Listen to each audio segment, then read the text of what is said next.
I'd like to welcome you today to our feature speaker lecture of the series. I've got a number of administrative details that we have to take care of for the first few minutes here. I want to remind any of you that it is midterm. If you haven't turned in a midterm paper to your respective disciplinary faculty, you should have by now, unless you're on three-paper systems like Marty Blaze. I have an extra English syllabi here today because I heard the report that some people have still not gotten one, even though we passed them out twice. So I have more if you need one of those. It's very important that you get your midterm paper in so that we know that you're keeping up with the work.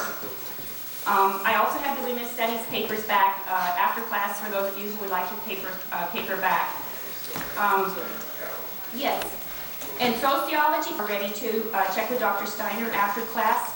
There are quite a few, very few of you, about 40 I believe, and what we would like you to do is read your paper, get your grade, look at the comments that have been made, and then please turn it back to us next week because we're doing a little bit of research on student papers and the kinds of responses that we've gotten. If you'd be willing to collaborate with us on that, we'd really appreciate it.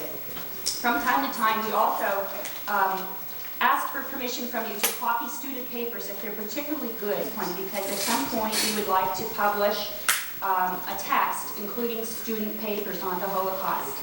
So be thinking of that as you write. It might inspire you a bit. You might get published.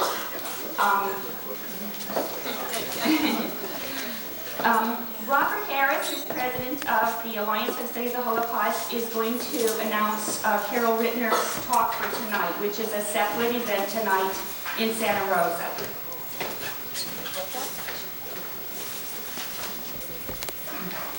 Good afternoon. I hope some of you will be interested in attending a talk and discussion this evening that Dr. Rittner will be giving. The theme of it is Christian-Jewish relations. We'll be talking and discussion. And it's going to be at 7:30 in Santa Rosa at the Christ Methodist Church Family Torah Synagogue. That's at 1717 Yalupa, which is just off of Palm Avenue. Everybody is welcome. There's no charge. And we're delighted to have as many as are interested in it.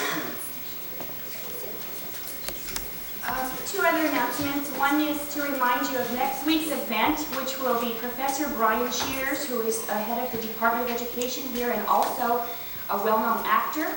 He has put together a dramatic reading of Primo's work. Primo Levi was an Italian Holocaust survivor who has written some of the most excellent work on the Holocaust that we have. And Brian has put together a dramatic reading which will include a number of people reading parts of those books. So it should be a real interesting creative expression of the Holocaust next week. So hopefully you'll come back. The last thing I would like to say in terms of details is that we would like to close exactly at 5:40 today if possible. So there will be plenty of question and answer time with Dr. Rittner, but she needs to get to her evening event, so we're asking that people be aware. It's hard in here because there's no clock, but she has a watch and a few other people have a watch, so we'll be trying to stop at that time and not drag on so that she and others can get to the evening event. So tonight we have Dr. Carol Rittner, all the way from Scranton, Pennsylvania, come to be our feature speaker. And this is remarkable because, as you know, we just had the snowstorm of the century over the weekend. And Scranton, Pennsylvania was in the newspapers regularly as one of the places that had the most snowfall in the shortest period of time. So it's quite a miracle that she's here with us. She had to try 4 different flights to get out of the east to come and speak to us. So be aware that her persistence should be rewarded. We're really glad to have her here. She has a remarkable personal and professional career as an educator, author, filmmaker, conference organizer, social activist, and spiritual leader. When one looks at her resume, we see her having worked with Elie Wiesel, the Foundation for Humanity. She's the president of a humanitarian organization called Mercy Works, which I hope you'll have time to tell us a bit about. She's the author and co-author of several books, including one that I first became aware of her with, The Courage to Care, which is the story of rescues during the Holocaust. This is also a film and video, which at some point maybe we can show on the campus. This is excellent work that she did on altruism when a lot of people haven't even heard the word yet. Her latest book is called Different Voices, Women and the Holocaust, and this is a very important subject that has been neglected for a long time, to look at the specific experiences that women have had in the Holocaust. This is an excellent book, and that's also the theme of her talk tonight. Dr. Rittner.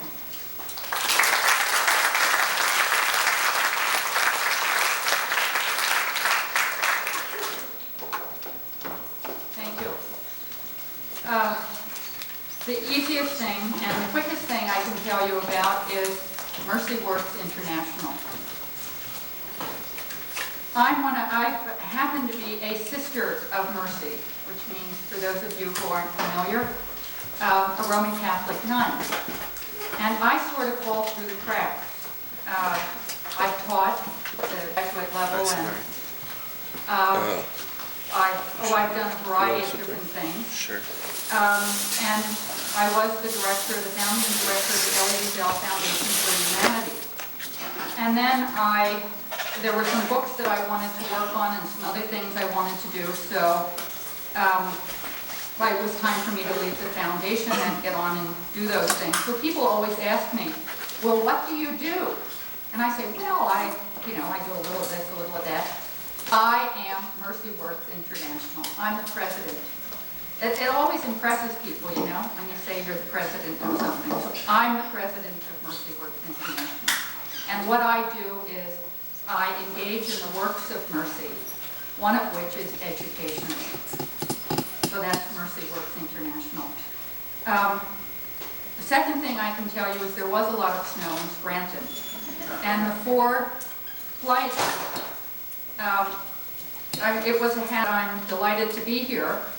And I got into San Francisco last night, stayed overnight, rented a car, and John Roth, who was a speaker last year and is a colleague and a friend and the co-editor of this new book on women during the Holocaust, John and I were to have a extended telephone call today, and I thought, well, I'll get up to Sonoma State University, then I'll call John on the telephone. And I left the hotel at 10, got in the car and started driving at about 20 to 11, wandered around the wine country for 2 hours trying to find my way here, and finally got to the hotel at 20 minutes to 2. So here I am. My topic this afternoon is about women during the Holocaust. Sacred ground of remembrance. That's how a reporter referred to the soil that had been carefully collected from the European killing grounds of the Holocaust, then brought to Washington, D.C., and interred a few weeks ago in the almost finished Hall of Remembrance at the United States Holocaust Memorial Museum. The soil, buried beneath an eternal flame, is the final item to be placed in the museum before it opens at the end of April. By bringing the soil back, at least we have a resting place for someone who was close to us, said Chris Lehrman, a survivor of Auschwitz whose mother was murdered at Treblinka. It seems a simple thing, doesn't it? To have a resting place, a place to mourn and to remember those murdered by the Nazis during the Holocaust. Simple, that is, until you realize that what the Nazis intended for their victims was annihilation, not mourning, and certainly not remembrance. For millions who died during the Holocaust, there are no marked graves where loved ones can mourn and remember those they lost during those years of unrelieved horror.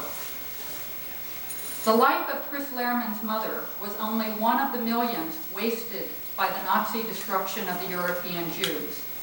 And so she is only one of the many that will be mourned and remembered beginning next month in the sacred ground of remembrance near the mall in our nation's capital. But knowing about Chris Lehrman's mother provides us with the indispensable reminder that people, children, men and women, non-Jews as well as Jews, suffered and died one by one in the ghettos and camps and in the killing fields of Nazi-occupied Europe. You know, sometimes I ask myself, was the Holocaust a 20th century aberration? Was it a kind of freak occurrence in this century, bringing to a close another millennium? These are not easy questions to answer. Still, I think it was not an aberration, a freak occurrence, but a manifestation, a public demonstration of the power of the socio-economic and political systems of our blood century. The Holocaust happened in a system in which human beings were separated from one another and from the consequences of their own actions. It was a system in which nice and ordinary people contributed to an evil of great consequence. It happened because so many good people abdicated responsibility for public life, retreating into their tiny worlds of personal purpose. The horror of the Holocaust was not just darkness, not just the absence of light, not just the void. The horror of the Holocaust was that it was a humanly constructed and manufactured darkness. In that humanly constructed and manufactured darkness, men and women alike suffered and died, inflicted suffering and lived. Men and women alike stood by and watched the suffering, or intervened humanely, even courageously, to thwart or to relieve the torment inflicted by so many others on people who happened to be born Jewish, or who were in the wrong place at the wrong time. It is interesting to note, however, that despite the fact that men and women alike perpetrated, endured, ignored, or tried to relieve the horrors, when we study the Holocaust, our tendency is to focus primarily on the writings of men, whose perspectives are often taken as representative of the experience of all Holocaust victims. As two men for whom I have enormous respect, Richard Rubinstein and John Broad, comment in their book, Approaches to Auschwitz, The Holocaust and Its Legacy. The Holocaust is defined largely by the stories that are told about it, whether factual or fictional, documented or symbolically expressed. These tales remain to check and to be balanced by the insights provided by scholarly treatments that take a broader view. In a recent essay, Joan Ringelheim wrote, "What is identified as the historical past has been shaped, reconstructed, and muted to serve various scholarly and political interests. While written history is continually reconstructed, of the past wait to be revealed. These simple observations present us with a set of questions and problems. Whose memory will be respected? Whose memory will be hidden or undermined? What will be considered the truth? Who will decide? Who controls the identity of the past? In other words, since decisions are always being made about what will be emphasized in history as written, we must ask, was that all there was? That's the question I want to look at this afternoon. Was that all there was? The that being the perspective of men. Men have always been the central figures in the narration of history, whether as writers and interpreters of history, or as agents of change, or as the result of historical forces. Holocaust memory has been most decisively, and Holocaust scholarship influenced most emphatically by men. Viktor Frankl, Primo Levi, Elie Wiesel, Raoul Hilberg, Yehuda Bauer, Franklin Littell, and Robert J. Lifton, to name but a few of the many widely known writers and scholars who are men. Their memoirs and scholarly volumes have gained a wide audience, and rightfully so, but where are the women?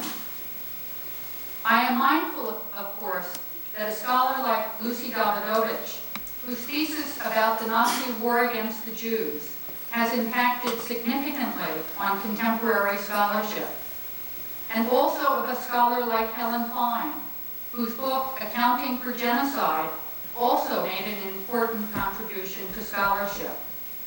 And I am similarly aware that the Diary of Anne Frank has sold more than 6 million copies worldwide. But as full of wisdom and insight as Anne Frank's youthful voice may be, she was a girl, a teenager, an adolescent, not an adult woman when her life was so abruptly snuffed out. Different Voices, Women and the Holocaust, literally just published, is John Roth's and my joint response to the question, where were the women during the Holocaust? We try to explore the question, how do the particularities of women's experiences in that event compare and contrast with that of men? Our book builds on the work of feminist scholars like Joan Ringelheim, Sybil Milton, and Claudia Kunz, among others.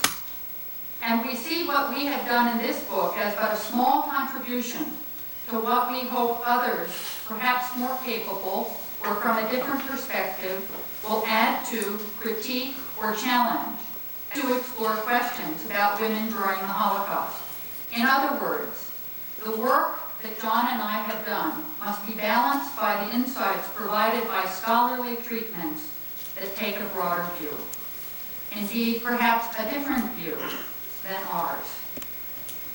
Much is being done, but also much remains to be done relative to these questions. Where were women during the Holocaust?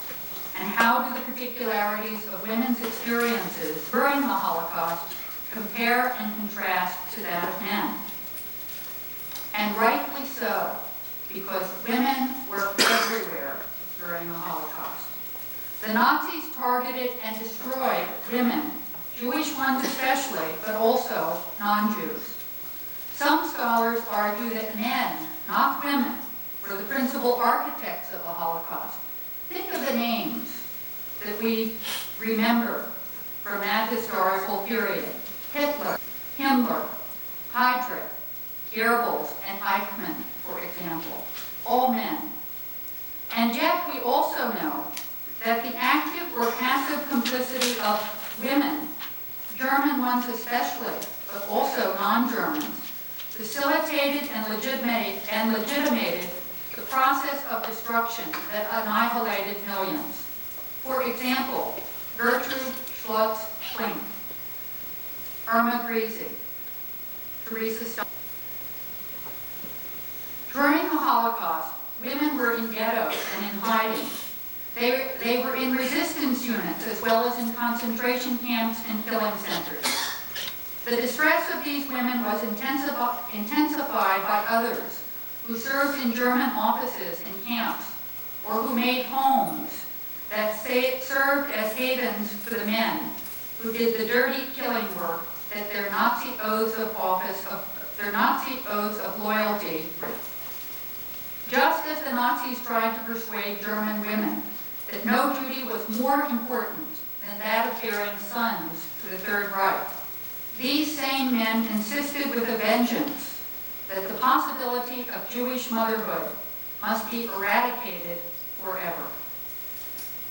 Despite all of this, relatively little attention has been paid to women's experiences before, during, and after the Holocaust.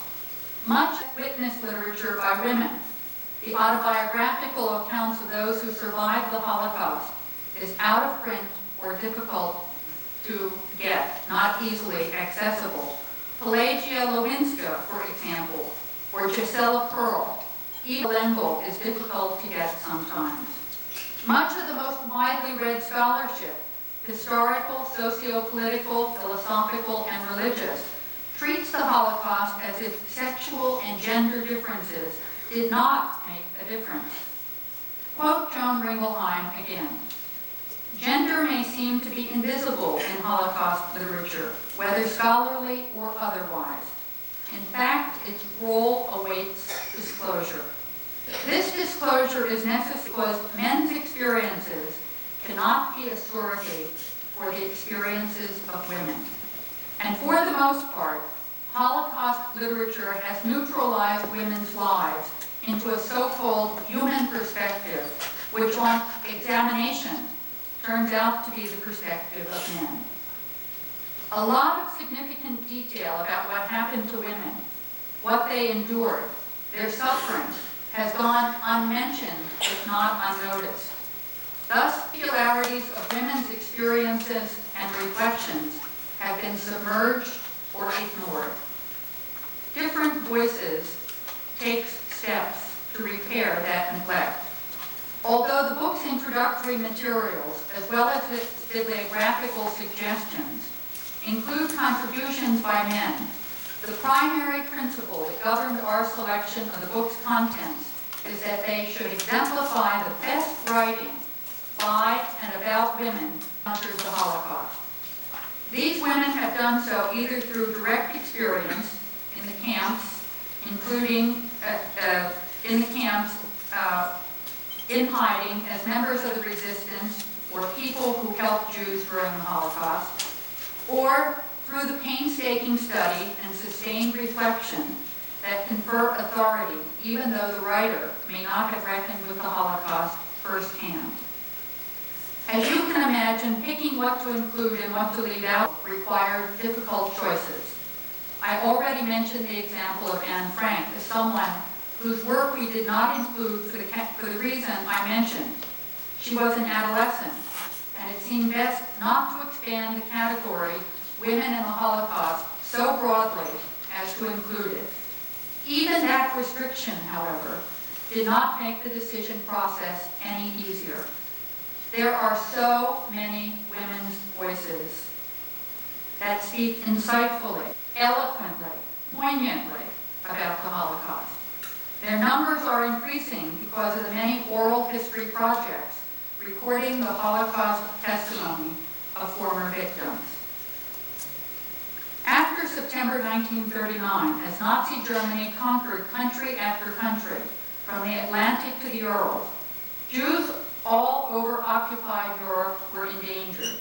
With invasion and then German occupation, Jews were subjected to persecution and humiliation, then to ghettos and forced labor to support the German war machine. The squalid housing, the starvation and filth, the illnesses and epidemics followed. The terror and brutality of everyday life contributed to the progressive deterioration of once vibrant Jewish communities all over Europe. Finally came deportation to the Nazi concentration and death camps, and then death itself. Listen for a moment to the voice of a woman who writes, years later, about her experience. Her name is Ida Fink. Born in Poland in 1921, the German occupation of her country curtailed her study of music. Ghettoized in 1942, she survived the final solution in hiding. She emigrated to Israel in 1957 and went on to a distinguished writing. In 1985, her book of autobiographical short stories, A Scrap of Time, won the first Anne Frank Prize for Literature.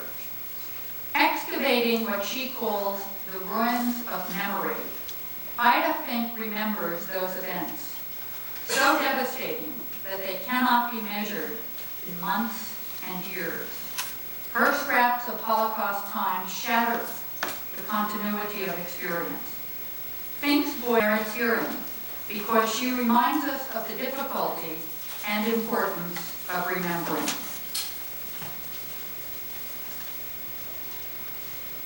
She writes, I want to talk about a certain time not measured in months and years. For so long, I have wanted to talk about this time, and not in the way I will talk about it now, not just about this one scrap of time. I wanted to, but I couldn't. I didn't know how. I was afraid, too, that this second time, which is measured in months and years, had buried the other time under a layer of years. That this second time had crushed the first and destroyed it within me. But no, today, digging around in the ruins of memory, I found it fresh and untouched by forgetfulness. It was measured not in months, but in a word. We no longer said in the beautiful month of May, but after the first action, or the second, or right after the third. We had different measures of time. We different ones, always different, always with that marked difference that moved some of us to humility and others to pride. We, because of our difference, were condemned once again, as we had been before in our history. We were condemned once again during this time, measured not in months, nor by the rising and setting of the sun, but by a word, action. A word signifying movement. A word you would use about a novel or a play. I don't know who used the word first, those who acted or those who were the victims of their. I don't know who created this technical term, who substituted it for the first term, roundup, a word that became devalued or dignified as time passed, as new methods were developed, and roundup was distinguished from action by the borderline of race. Roundups were for forced labor. We called the first action, that scrap of time I want to talk about, a roundup, although no one was rounding anyone up on that beautiful, clear morning. The issues Fink raises about memory and the Holocaust do not respect gender differences. And yet her writing makes it worth remembering that experience, and thus memory too, are by no means identical for men and women. The story, A Scrap of Time, is about ordinary people who were forced to confront extraordinary evil. Her voice, like that of so many women, is a muted scream, perhaps one might say, a whisper in the face of the unimaginable. It is the disciplined, understated quality of her almost poetic prose that gives her writing its power. Some scholars have taken Harvard psychologist Carol Gilligan's research about gender and experience and applied them to their examination of how women experienced and survived the Holocaust. They argue that during the Holocaust, women and men experienced different horrors, albeit the same hell, and that the difference, sexual vulnerability, coping skills, survival techniques, resistance, relationships, is related to biology and gender.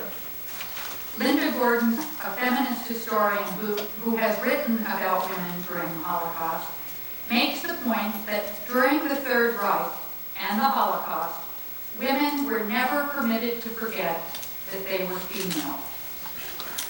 On the other hand, there are other scholars. Some of them are themselves survivors of the Nazi concentration and death camps. I'm thinking, for example, of Professor Vera Laska, a non-Jewish survivor of Auschwitz and a historian, who support the argument that the horror of the Holocaust is of such proportions that any attempt to make distinctions of class, nationality, or age, let alone gender, is outrageous. It may be that the Holocaust obliterates all such distinctions. Still, that should not be the guiding assumption of scholarly research, but its conclusion.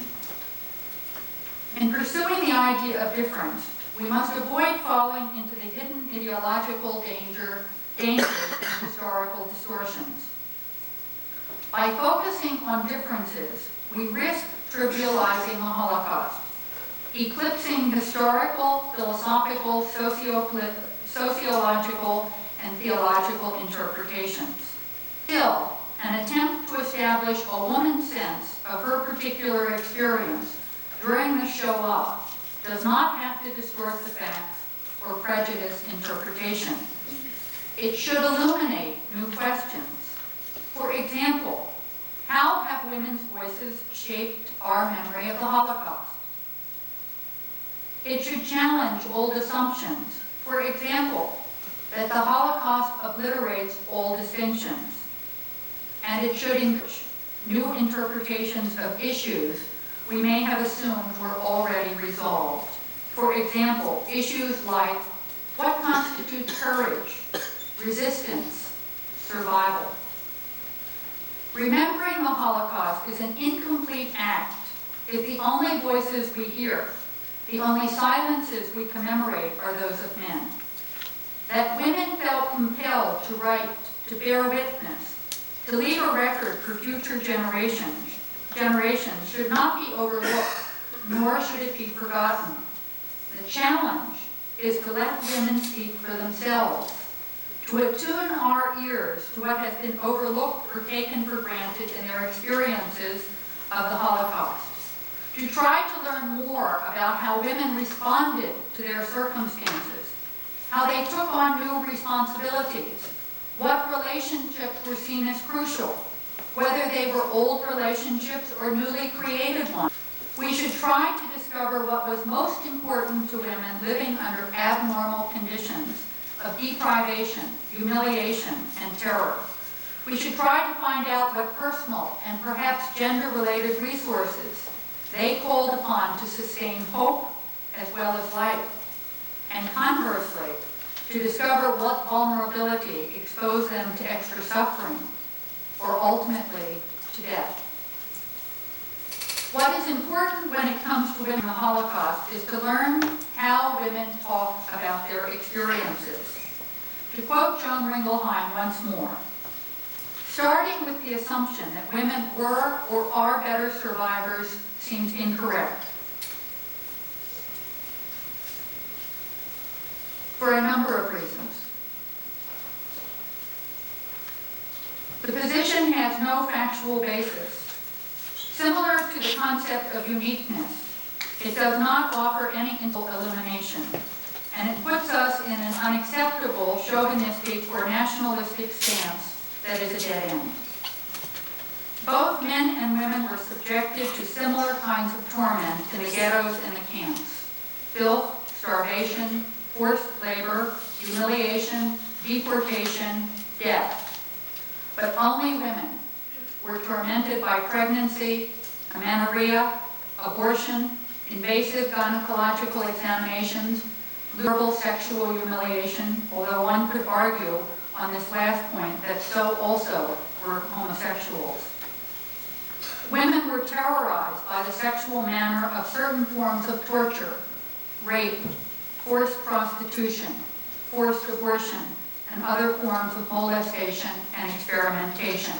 Let me read a poem written by a woman, again, after the experience. Her name is Irina Klepfish, and she is a feminist, lesbian, Jewish woman who also, as a child, is a survivor of the Holocaust. And she has a poem called Her Captain, The Captain,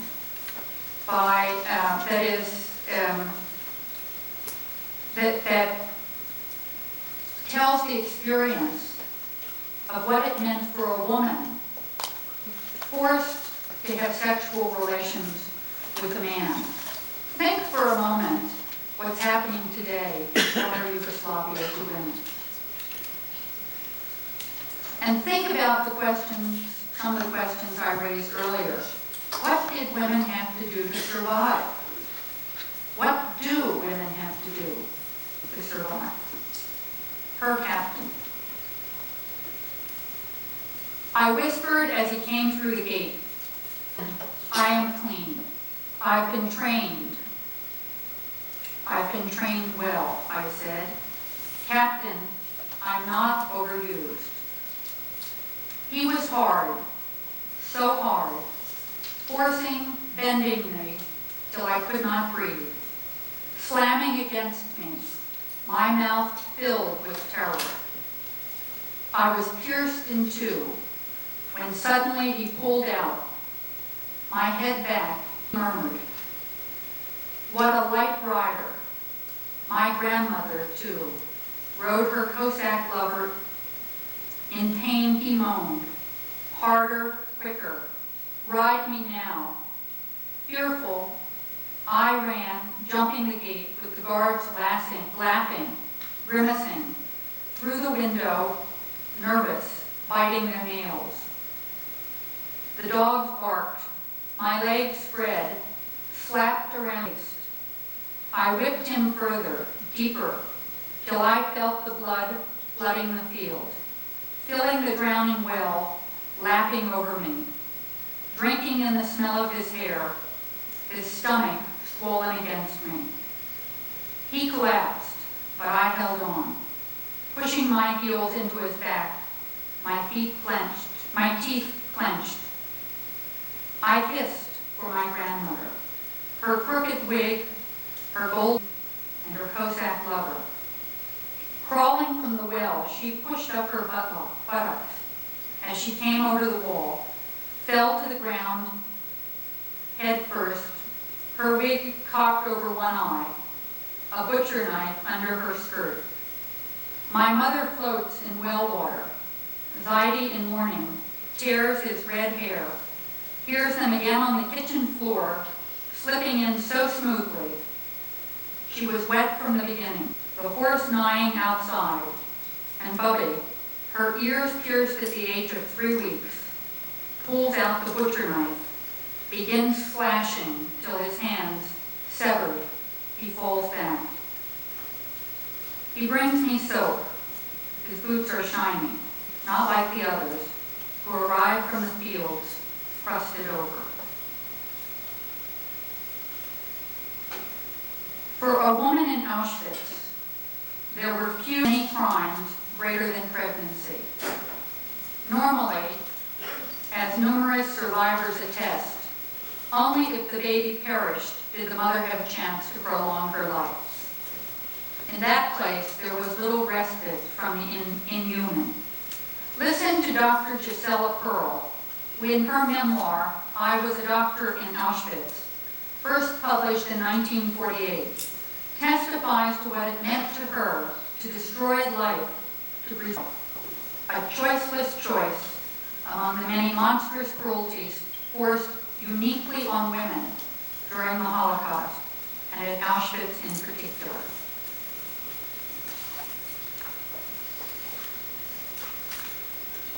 A few days after the arrival of a new transport, one of the SS chiefs would address the women, encouraging the pregnant ones to step forward because they would be taken to another camp where living conditions were better.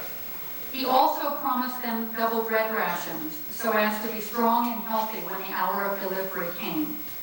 Group after group of pregnant women left Camp C. Even I was naive enough at that time to believe the Germans, until one day I happened to have an errand near the crematories and saw with my own eyes what was done to these women.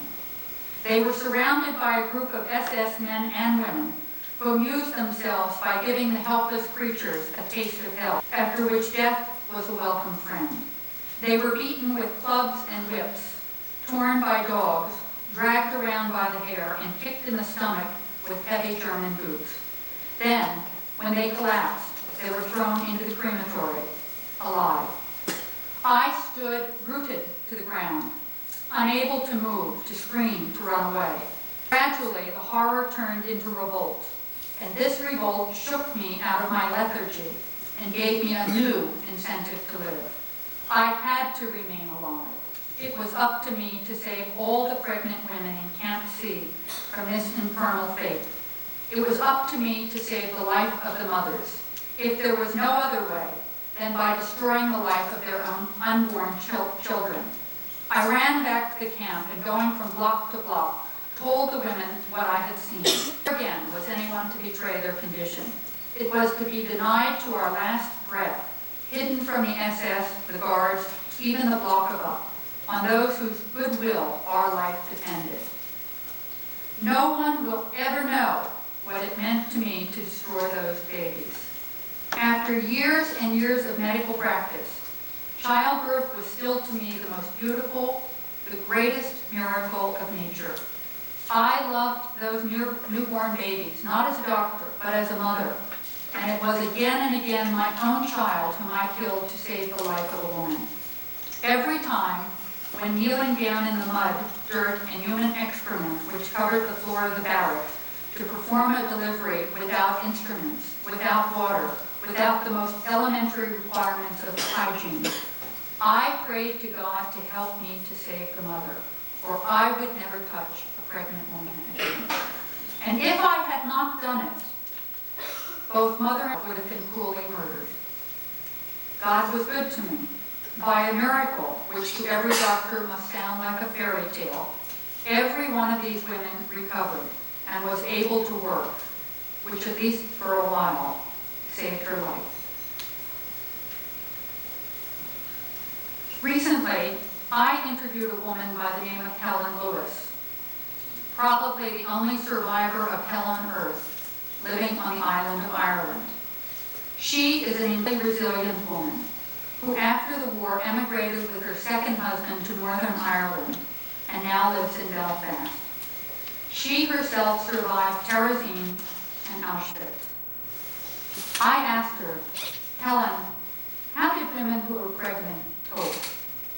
Listen to her response. I can enlighten you about such things. There were very, very few babies allowed to be born in Terezin. Although some young married women who came into Auschwitz who didn't know they were pregnant. This was very dangerous because if they were discovered, they did not survive. The Nazis wanted to eliminate the Jewish people, so it meant that they were not going to allow a new baby to be born. You can imagine how terrible this was for everyone, especially for the mothers. It was horrible. Different horror, same hell. Both Gisela Pearl's testimony and Helen Lewis's make Myrna Goldenberg's phrase ring true. Women and men did suffer the same hell at Auschwitz, but the horrors were often remarkably different, and Pearl especially illustrates both the hell and the horrors with vivid detail. What did it take to survive? Ingenuity, cunning, defiance? Were the claims of self-interest sounder, more logical than concern for others? What made the difference between giving up and holding out?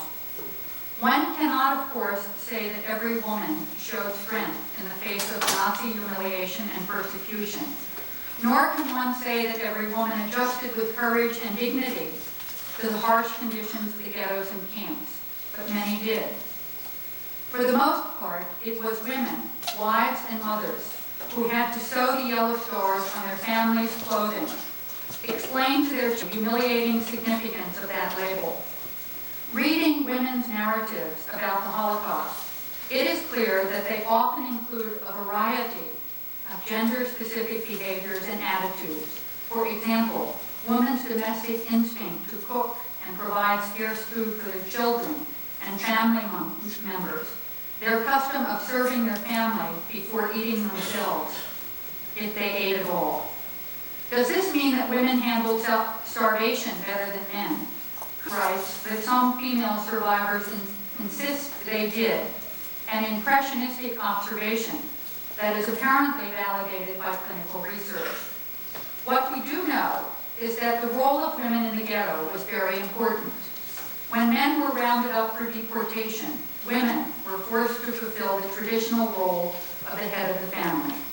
They were the ones who had to assume full responsibility for their families, holding them together as best they could, eking whatever meager living, if any, they could manage.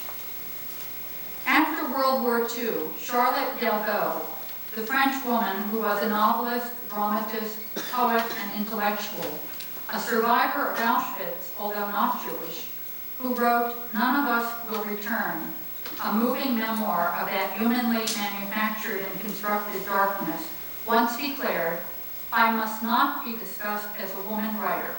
I am not a woman in my writing." She even told her friend Cynthia Haft that there was not a distinctive female experience of the Holocaust, arguing that the camp system grants complete equality to men and women. Her themes, for example, hunger, fear, nudity, death, memory, courage, and thirst, do transcend gender distinctions. Yet a play she wrote after the Holocaust, Who Will Carry the Word, has an all-woman cast. And the poignant vignette John and I included in different voices has distinctly feminine qualities.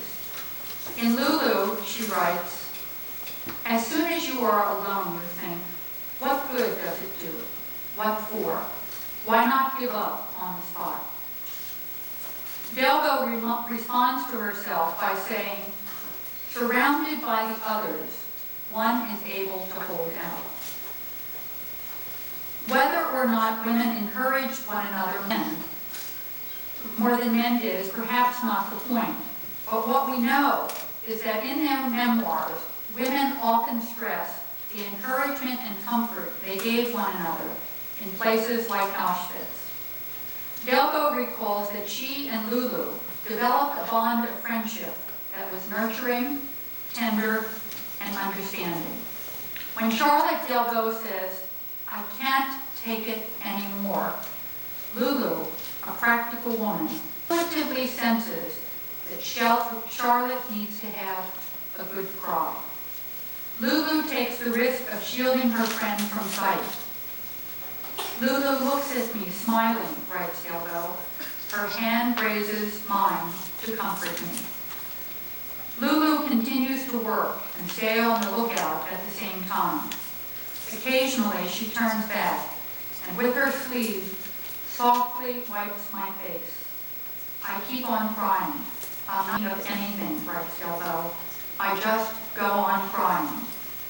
Now I no longer know why I am crying. When Lulu, a practical woman, suddenly pulls me. That's enough now. Back to work. Here she comes." She says it so kindly that I am not ashamed of having cried. It's as though I had wept against my mother's breast. In recalling a moment of intimacy and care between two women, Charlotte Delbo shows an example of simple human kindness that helped one woman hold out and not give up. We who never experienced the Nazi death camp will never know the depth or intensity of the suffering these camps inflicted. But because of women like Lulu, we can hear better what many women feel when they bear witness that not only self-interest, but also kinship and friendship, bonding with other women, were the basis for their emotional and often physical coping and survival. Women helping women, women supporting women, women bonding with women are experiences reflected over and over again in Holocaust memoirs, diaries, autobiographical fiction, and poetry written by them. Whether such bonding and friendship enabled women to cope with men is open to question, but that it enabled them to cope with impossible situations, illness, loss, depression, dehumanization, is not.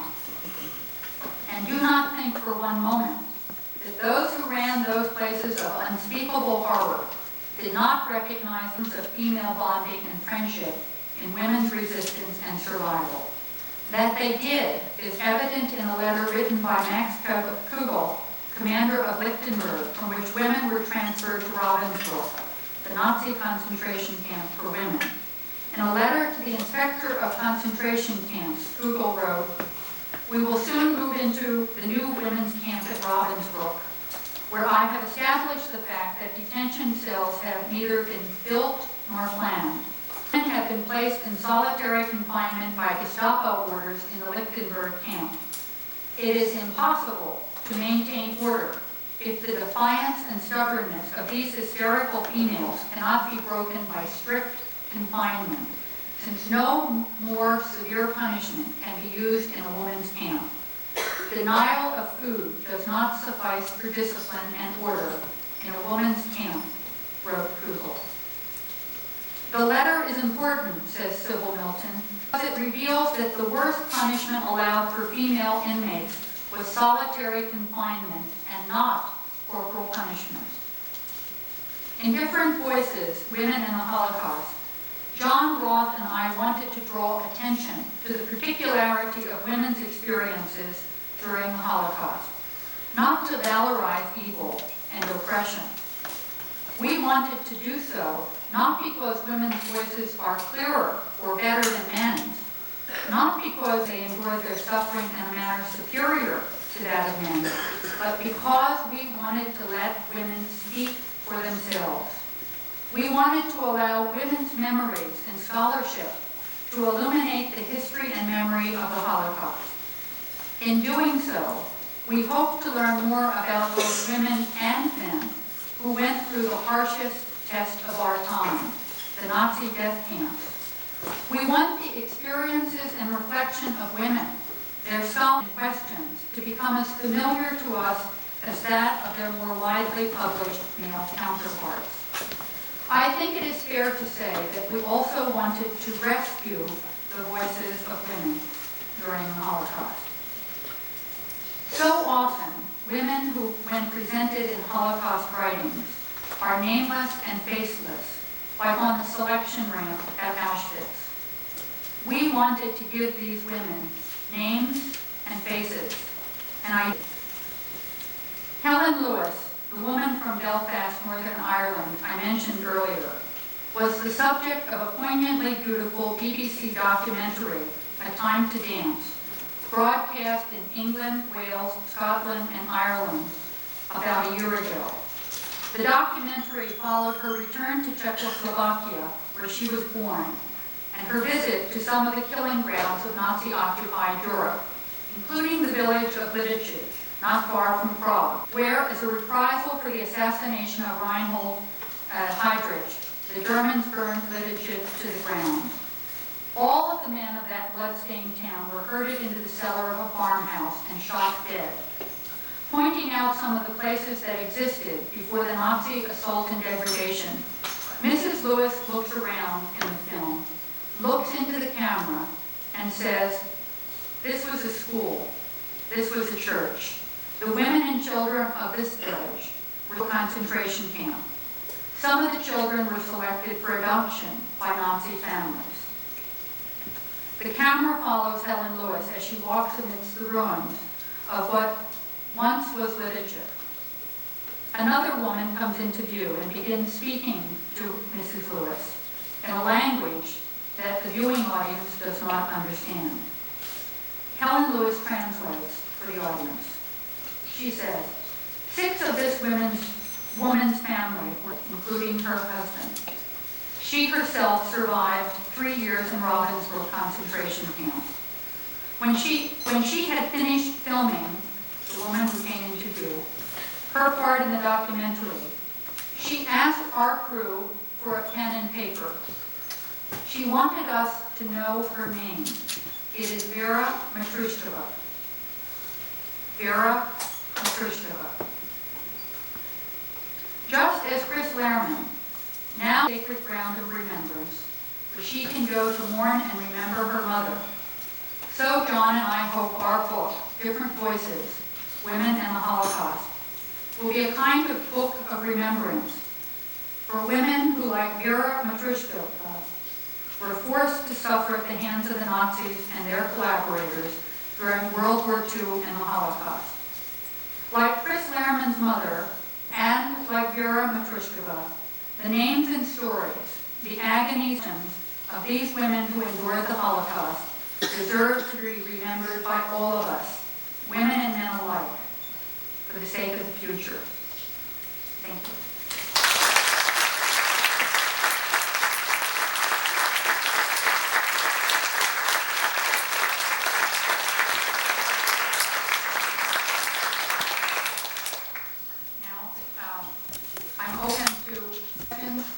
comments.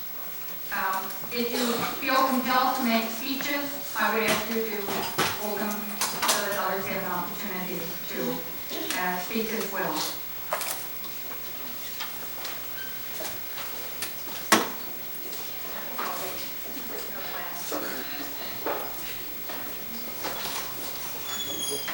Yes, please.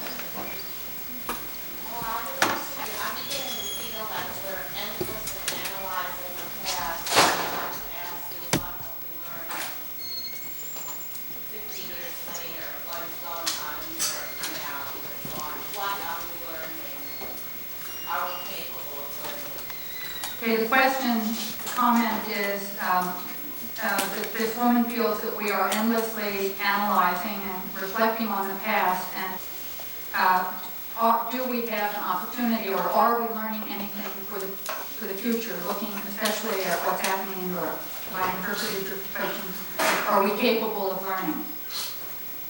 Well, that's a question that goes beyond women in the Holocaust, of course. It's a question that I think every one of us here in this auditorium needs to reflect on. It would seem we've not learned very much.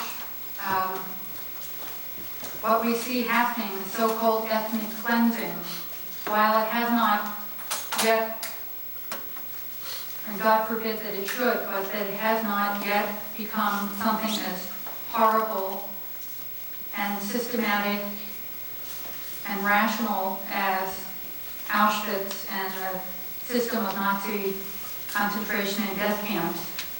One to say, what is the difference? Practically speaking, for the man or woman who loses a wife or a mother, or for the woman who has been systematically raped, not once, not twice, sometimes 10, 12, 15, 20, 30 times. I listened to a report on NPR the other day about what was happening in some of these places, the rape of women. And it would seem that we've not learned. How many of us here in this room are absolutely outraged?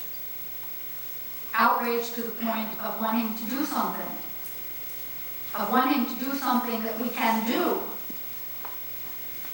And who are taking the time, or are we simply doing what we so frequently do, which is we shut down, we close off, we retreat into our own little worlds of private purpose.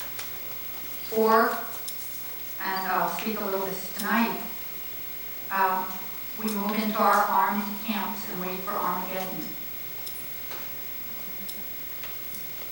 I have to say that I asked Helen Lewis, and I said to her, when you think about what's happening today, how do you feel? And she said, desperate. I said, do you feel despair? She said, I am not permitting myself to despair.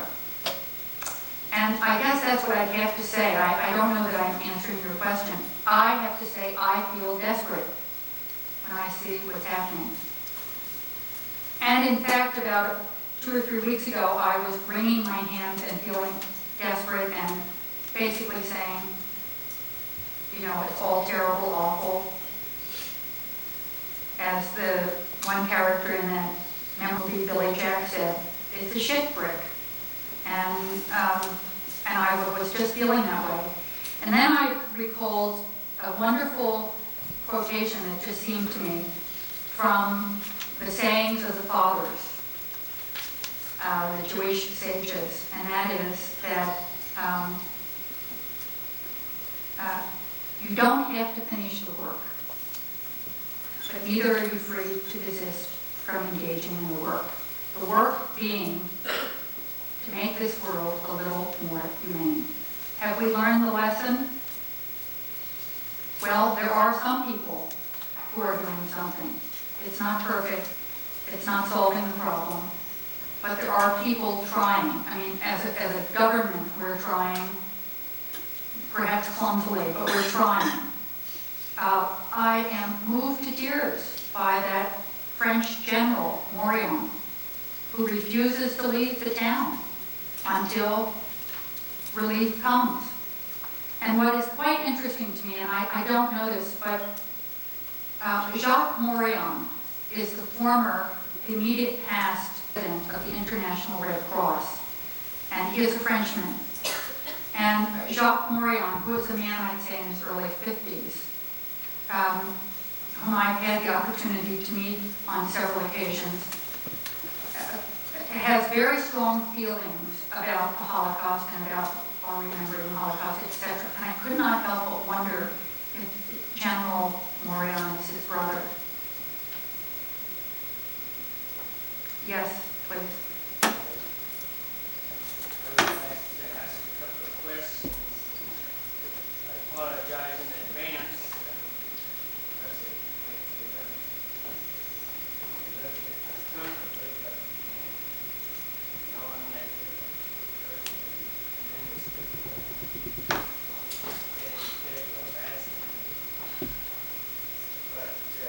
Perhaps it will make you feel comfortable to know that I'm sure I've been asked the question before. Were you surprised that the Holocaust happened after the churches preached Jews of gay life for almost 2,000 years? And after all, it was the Pope Innocent III who first came up with the good idea. Yellow pad and the pointed hat was unconstituted. And that this Archdeacon staying around. Do you want me to answer to respond to the question? I'm unfortunately very well aware of the history that you're telling me about the complicity of the churches, not just the Roman Church, but of the Christian churches, Luther, etc., in the terrible underside of Christian theology, the anti-Judaism that has been a most unfortunate and blasphemous, I would say, underside to Christian theology. So the question is, am I surprised that the Holocaust happened? Well, I think that most scholars would say that the Holocaust is not the direct result of the terrible anti-Jewish preaching that has gone on for many centuries, but it was certainly a necessary condition. There are a lot of other factors that also entered into it, but if you're asking me whether I am surprised that the church helped to prepare, am I surprised that the Holocaust happened and that in light of that the church helped to prepare the seedbed that made it easier for people who were professed Christians to plug into, so to speak, the anti-Semitism, the racist anti-Semitism of Hitler and the Nazis. No, I'm not surprised. I am disgusted by it, but I'm not surprised. It's not just even this as late as about 20 years ago. This guy in Twitter by the name of Luigi Carli came up with that same accusation. All Jews are responsible for crimes there. Well, I'm not aware of Luigi Carli. I do know that in 1965, Nostra Aetate, which really was the turning point in the Roman Catholic Church, in terms of its beginning to face this terrible underside of anti-Judaism, that a lot of steps have been taken to try to change them. I'm going to talk a little bit about this tonight. Since you had two questions, may I move on to somebody else? And if we have a little pause here, I'll come back to you. Yes, sir. you referred briefly in your speech to the role of SS women, and I wonder if you could comment a little bit further on the role of SS women, the German women. Were they in any way different than the men, how they treated the women in the camps and so on, or whether they were just as cruel as the men were, or perhaps even more cruel? Do you know anything about the role of the SS women? Well, I certainly know a little bit about Greasy, and I know about Gertrude Schlutz, who was the head of the Nazi women's organization. But as to whether they were crueler, the SS women crueler than the men, I can't answer that because I've not read any research. Now, there may be research in German that I'm not aware of, writing in German. But I would say they certainly were not outdone by the men. But were the women victims? Did they comment at all about the difference between the male and the female guards? I'm not aware of in the research that John Roth and I have done. There may well be research on that, but not in English. Or at least not in English that we're aware of. And I think we were pretty thorough. There's a young man, yes. Not too happy about the situation with violence, but what can I do about it? What can anyone do about it? And do you have any suggestions? Okay, basically what he said is he's not happy about I hope you're not happy, about the situation in former Yugoslavia, in Bosnia and Herzegovina. But what can he do about it? Do I have any suggestions about what he can do about it? Well, there are a number of things you can do. One of the things, of course, is to inform yourself. That means to read. And certainly Time and news magazines have been filled with articles, essays. The newspapers have been filled.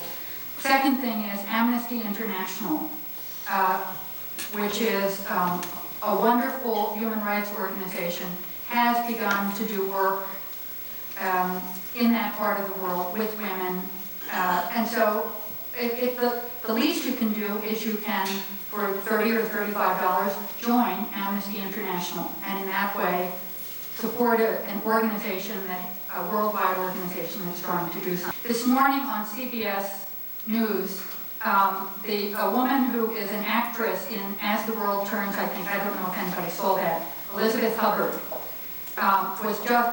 there's the IRS, meaning the International, IRC, pardon me, the International Red Cross has a women's group, and they are looking for support, and they've just sent a group over, one that split in two, one went to the north, one went to the south, so to support the Red Cross and the work of that group. There's also a wonderful organization on refugees, the International Rescue Committee, I think it's called. I mean, you can join organizations. You can certainly write to the President of the United States, your congressional people, and encourage a continuation of humanitarian aid, and if perhaps you may come to the point of believing that our intervention, along with other groups, is necessary. I'd say those are some of the things that can be done. There may be summer opportunities to go and to give of service with the Quakers, the American Friends Service Committee. I'm sure they're over there doing something. International Red Cross, whatever. I'm sorry? Can I make a comment? Surely. My name is Yari Mander. I run the Hillel organization, which is a Jewish student organization here on campus. And we've organized a forum about the conflict in the Balkans, April 29th, from 2 to 5 in this room. And my mother is from Yugoslavia, and she just recently went there with the team lawyers who are trying to prosecute rapists as war criminals and get the UN to take action on that. She'll be here speaking on April 29th, and I have a whole file of information about what you can do to help the situation. If you'd like to talk to me afterwards. Good, thank you. So the gentleman right there. Yes, sir.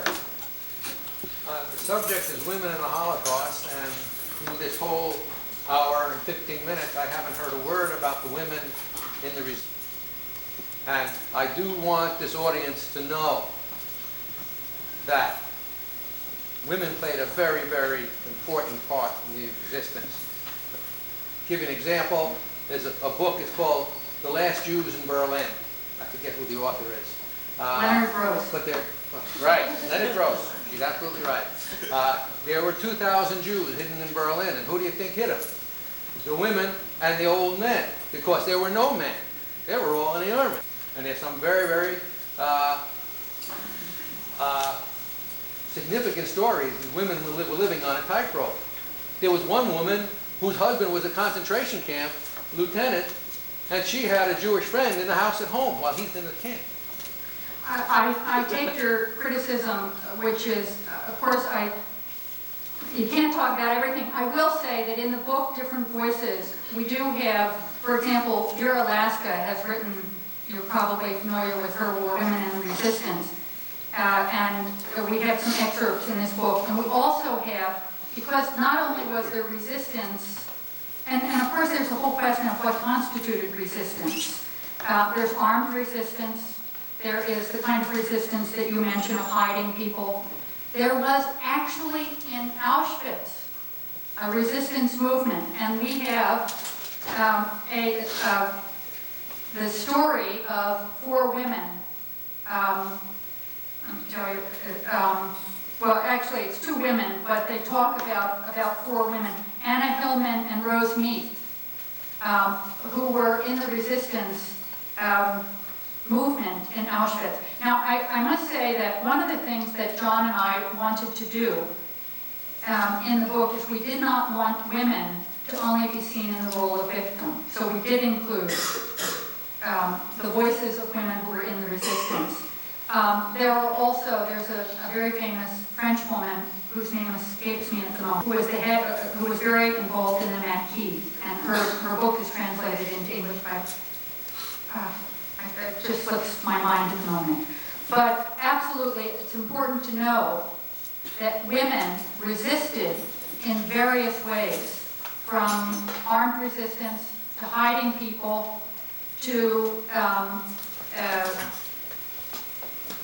simply to continuing to educate their children, to continuing to try to live as Jews, which was in itself a kind of resistance.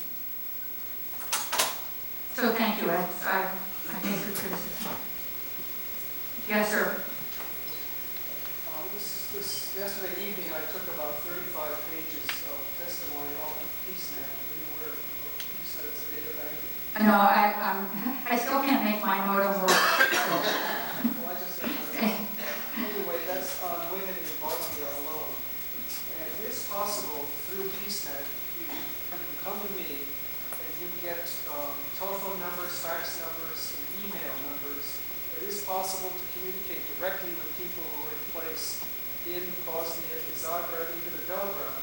Mm-hmm. There are resistance groups in Belgrade who need support, and you can email them directly, you yourself, right through my computer, and I invite you to come and talk to me about that. It's important to do something for yourself. Exactly. Thank you. The other thing that you can do is you can support Doctors Without Walls, that French group. And there's also a friend of mine whose name is Hank Harris, Dr. Hank Harris. He lives in Greenwich, Connecticut. And he is involved with a group of doctors for children. And they have been airlifting supplies, medical supplies, even toys for children. Elizabeth Hubbard this morning talked about the fact that children, Bosnia and Herzegovina, are not in school in these areas because it's a political issue. What do you teach? I mean, even to teach math.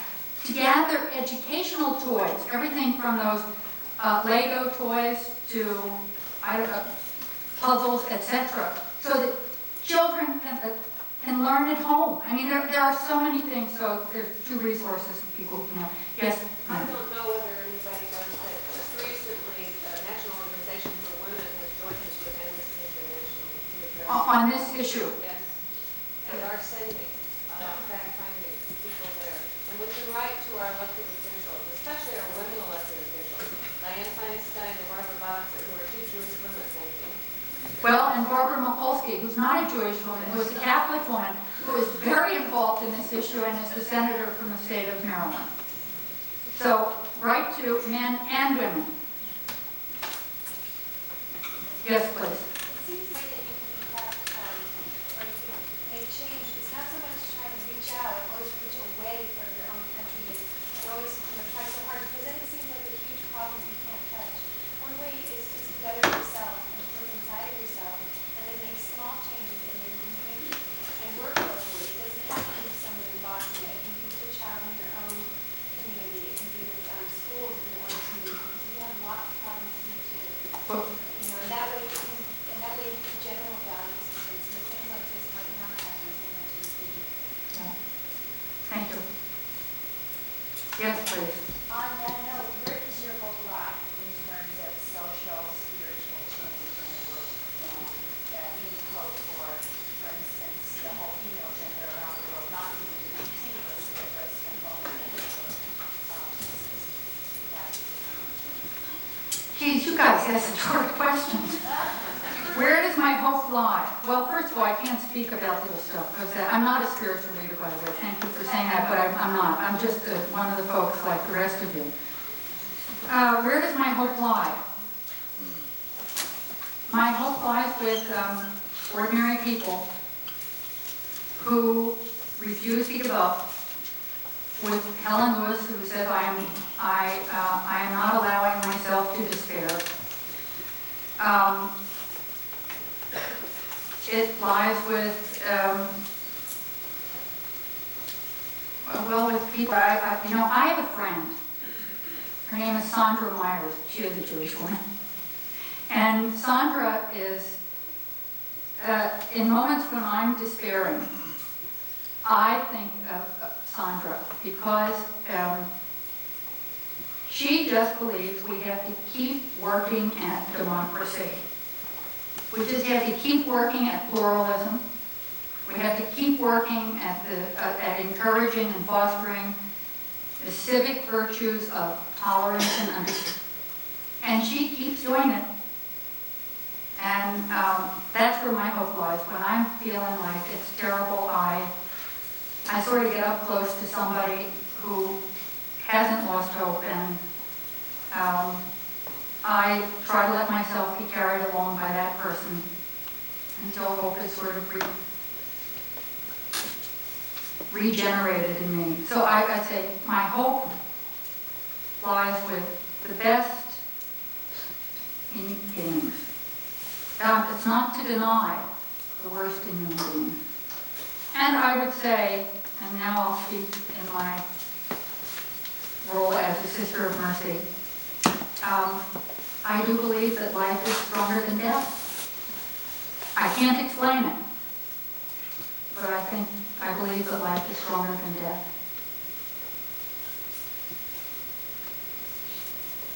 Yes? I'm curious what responses you receive from talks and work that you do, because much what you talk about is difficult and a lot of people don't want to hear it. So I'm curious who your audience are and what kind of feedback you have seen if it changed people wanting to know more. Okay, so the question is what kind of, well, it depends what I'm talking about. This is really only the fourth time that I have spoken specifically about women during the Holocaust. And I'm not getting much of a response to the women thing here, so I can't really respond in terms of here, but I'd say that one response in terms of the women is, well, how come there hasn't been more emphasis on women? Why have they put tracks? And that's a hard question to answer, and I guess if I were a sort of radical feminist, I'd say it's because the men were out to, just to subdue us and to push us aside. I think it's because we don't speak up enough, and that we haven't promoted ourselves enough, or the work of women during the Holocaust enough. When it comes to issues like the churches, which I often speak about, or have been asked often to speak about in the past, well, let's see, if it's a predominantly Jewish audience, I get generally the question that this gentleman asked me about the churches, about anti-Semitism, anti-Judaism, the complicity of the churches, etc. If it's a Christian and a Jewish audience, I get a little of that, and I also get, but don't forget, there were also priests and Catholics and Protestants in Dachau, in Auschwitz, in Theresienstadt, in all over, in all of the camps, and they died too. And I always say, right, but not because they were born. And if I'm speaking about remembering, the importance of remembering and teaching about the Holocaust, it depends. It depends. I always get a sort of very moving response when I speak about non-Jews who helped Jews during the Holocaust. Carol spoke about the book, The Courage to Care, and the film, The Courage to Care, which, by the way, and this is bragging, was nominated for an Academy Award. We didn't win it, but it was nominated in 1986. It's a wonderful little film. And that is always very gratifying, because when you talk about hope, sometimes I go back and I read about the people who helped Jews during the Holocaust, because what it shows is there is always an alternative, always. It may not be a major alternative, and you may have to be very creative to find the alternative, but there is always an alternative to complicit evil. So that's always very gratifying. Yes, sir. I know you want to ask another one. Go for it. Well, two things. Regarding Bosnia, people there have a long memory. Only about 50 years ago, Bosnians furnished 2 SS divisions for the Germans and the Serbs got it. About 500 Serbs were exterminated. Killed. I don't know about women specifically, but two are on the other foot. So people remember that, and this is more civil war than the Holocaust. Well, that may well be. I hate quibbling, because I don't want to say, hey, my suffering was worse than your suffering, or your suffering. I mean, dead is dead, raped is raped. And no, but I think the point about what happens when we don't deal with memory. I don't know, those of you who are psychologists here would know more about this, but they say that if you do not deal with an experience, a traumatic experience, a person doesn't deal with a traumatic experience or a shameful experience kind of upfront and directly, it comes out sideways. I think what's happening in Eastern Europe, in former Yugoslavia, etc., we see an example of what happens when a totalitarian government push down and hold the lid on angers. And when the restraints are removed, then it sort of metaphorically comes out sideways. And people, what they seek is revenge. And that's what we have. Now that's quite simplistic, but yes. I just want to add something very simple, namely that the camps were separated in terms of living camps and names. Therefore, men write more about men, and women should be writing more about women. They do have not had much of a chance to observe each other than that they were in family camps, and family camps were ghettos. And some camps in Auschwitz, There was a Czech family camp, and I was in one of them. And so that people could observe each other, but usually they're separated. So therefore, women write about women, men write about men. Other than, of course, the SS personnel, which was primarily men, but there are also some women, and these women were known to be exceedingly good. And I had a chance to really compare the times back at Auschwitz-Birkenau, and I found that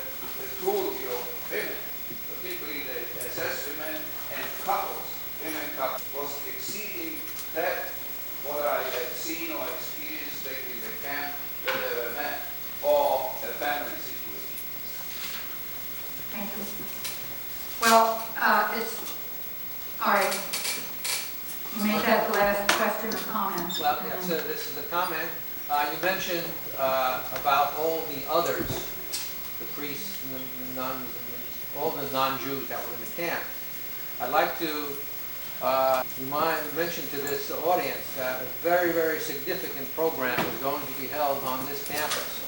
I think world significant, on April 18th at the annual Holocaust Memorial. I believe for the first time anywhere in the world, in addition to the 6 candles that are usually lit at this kind of memorial, a 7th candle will be lit in remembrance of all the others. Dr. Paul Benko, who just left, who is a survivor, as you know, will light that candle. I think it's very significant. Thank you. I might also mention that on the issue of non-Jewish victims of the Nazis, Elie Wiesel has often said, not all victims of the Nazis were Jews, but all Jews were victims. There are some significant books, collections of essays as well as other books, but Michael Barron has a book called A Mosaic of Victims about homosexuals, Jehovah's Witnesses, gypsies, Poles, resistance people, etc. And I also had a hand in a movie, a film, a short documentary called A Triumph of Memory, which is about non-Jewish victims of the Nazis. So that might be of some interest to you. Well, thank you very much for your attention.